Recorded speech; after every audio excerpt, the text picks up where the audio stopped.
It's an expensive place to live, but we're not reviewing them. We're reviewing the team. Who's up next, Joe? We are reviewing the Sydney Swans Football Club in this mid-season review iteration. They made the grand final last year, so that's got to count for something, right? Mate, huge fall from grace. Come on now. They didn't do well in the grand final. Boy, oh boy, they're not doing so well right now either. Mate, it was all Chad Warner, and he was the only one who appeared to that grand final last year. And it really felt like even he was like, stuff this crap. I'm not up for it this year. It's been a really weird start to the season for the Swans, and we are going to deep dive into how they've gone thus far. 100%. Let's go, Joe. Here we are. Buddy Franklin. He looks very menacing here, but unfortunately, it's all show. The GOAT is about to be put to pasture. This has definitely got to be his final year, right? Yeah, you think so. 1 or 2 more to go, and that's it for the big bud. He's done well. He's boosted the population of Sydney. Not the population, but the Sydney fans, you know. He's come over here. I don't know how many kids he's got hanging around in Sydney. You know, that's not up to me, right? But he's boosted AFL in Sydney. He's done his job. He's been an ambassador for the AFL. Time, as you say, to kind of give up the boots, let the next generation do their work. 100%. Enough goals for you, mate. We've already had everybody run onto the field. We're here to talk about your Sydney Swans, and they are finished. They're currently 11th on the ladder. 5 wins, 6 losses, just barely over parity with their percentage, 101.2%. And their best performance was when they sent Carlton fans into meltdown. 3AW, SEN, Triple N, every single talkback radio channel was completely bombarded with angry, sycophantic Carlton fans, and we loved it, didn't we? Yeah, it was a pretty funny day to not care about one of these teams. Tell you what, this game was interesting though because Sydney gave them enough chances to win. They just couldn't kick straight themselves. And then, as you see from Carlton, 6-15. So Carlton did a lot worse. It's an interesting one because Sydney, you look at that win-losses and then the percentage, right? More losses generally means that the percentage is under 100%. But Sydney must have had some really close losses and some really, really big wins at times. And some really very close wins as well. We don't have to ask your mob as well how they managed to lose to the Swans in the last minute. Who knows? Dodgy umpiring, interchange problems. Come on now. Mate, it was the money, the big bucks that come from Sydney. The powers that be. The powers that be got the Swans over the line in what was a great performance. And that game, I will put that game, this win, so squarely on the Lizard Blakey. Mate, Nick Blakey, what a gun. He had like 6 intercepts in that last quarter. Was terrific. Line breaking ability. He helps generate so much offense from their back line. And that's why you see that their offensive rating is 8th in the league. Their overall current ranking on the metrics is 8th as well. They need to work on their defense, currently ranked 11th. But they've got some injuries to their backline, haven't they? Yeah. Paddy McCartan's been subbed out for the whole year. Long-term injury list with concussion. Probably the last time we'll see him. Did really well for us in Supercoach last year. Not too bad this year, but yeah. Sometimes the history just can't escape you. They've had some other injuries as well. But in saying that, the rise of Jake Lloyd, kind of the second coming of players like him, players like Blakey as well, get a couple of extra tools in there, they'll do all right. I think with Lear going and Dawson going, there's been a little bit of a hole. Probably didn't help that they got demolished in the grand final either. Geelong just had their number. So, yeah, work on that. You'll be doing okay.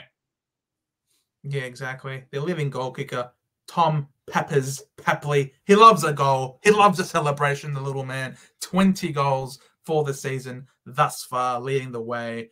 He's been pretty good. He's been given some more responsibility to pinch it in the middle as well, yeah? Yeah. It's pretty damning, though, for a team that your leading goal kicker is someone who's not even averaging 2 goals a game. Like, come on now. It's, Got to get that number to 20, 25 plus and 30, boys, if you want to be able to do quite well. You need to be scoring 2 goals a game, especially, maybe he's doing some work in the midfield, but someone else isn't stepping up to cover his forward line duties. Yeah, for sure. There is someone who has stepped up this year, though. Mm-hmm. It's not him, but it's this guy, Errol Goulden. What a star. Mate, he's dominating my Supercoach team, dominating my hearts, came in cheap and he's been doing his job. Above average for disposals at 25, above average for contested possessions as well. One of his kind of mainstays, averaging almost 10 a game. Elite for kicks, elite for meters gained. Average clearance is not too bad, but he's not that person. He's the one that gets the ball after the clearance, bursts forward, kicks a goal, helps out, sets up the rest of the team. Absolutely. That is part of the reason why we started him in our Supercoach team. Mm-hmm. It's because we know that the Swans are missing out on that classy ball user to be able to kick the ball into their forward 50, into their gun forwards like Buddy, like Heaney, like Papley, even a Logan McDonald who hasn't quite burst onto the scene just yet.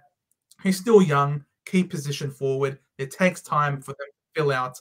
He was very close to being on our needs to lift, but we took it easy on him. We realized the kid is still only a kid. He needs time, but this guy, absolute jet.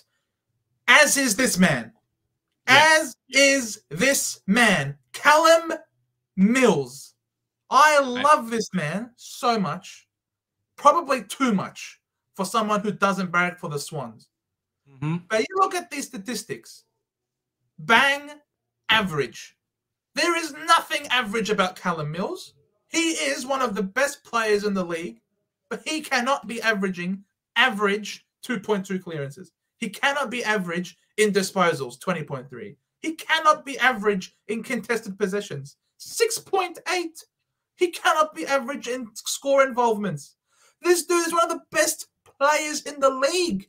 Now, it might say Callum Mills as the name there, but really, this is Horse Longmire who needs the lift. I'd love to put his face right there. Horse, what are you doing to Callum? He is not average. He is one of the best. You got to put him back where he belongs after his injury, of course. But he has to be in the guts.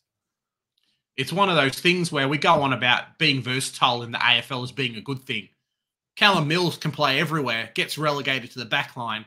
Sure, he can help try and stop the goals. He can't do anything else, though. As you say, average across the board. I'm surprised it's not below average from the output that he's been putting out. Mate, he is a barometer of the Sydney team. When he does well, Sydney does well. He's been shocking, and, look at their ladder results so far.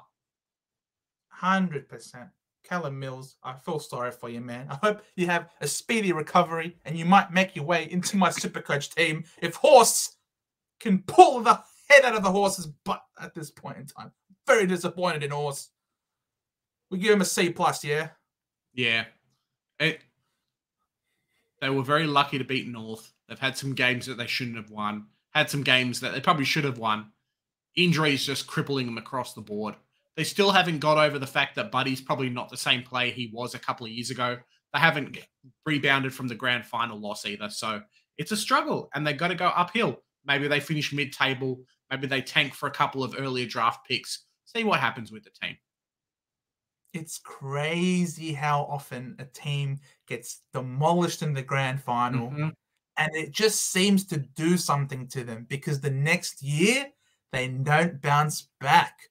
No. Could Sydney be that team? It almost looks like they are keeping true to that statistic, to that form of the slump afterwards. But these guys are all about their culture, the Bloods. If there's any team that can bounce back and overcome that damning statistic, it's these guys. And it starts with the captain, El Capitan, Callum Mills, in the middle. Please, Horse. Please. 100%, Joe. Can't disagree with you there. The young kids can't do everything. The old guys have to step up sometimes. With Kennedy gone, it's on the back of Parker, it's on the back of Mills. Heck, even Chad Warner and Errol Goulden aren't the youngest players there in that team anymore. So, got to step up across the board. Absolutely. And that, ladies and gentlemen, boys and girls, was our deep dive, mid-season breakdown / review / report card for the Sydney Swans. Please let us know in the comments down below if you are as infuriated with Horst Longmire's treatment of Callum Mills as much as I am, or if I am just some biased super coach guy who owned Callum Mills last year. Let us know down below. Remember, guys, here at the Centre Bounce, we do the hard work so you don't have to. Bye for now.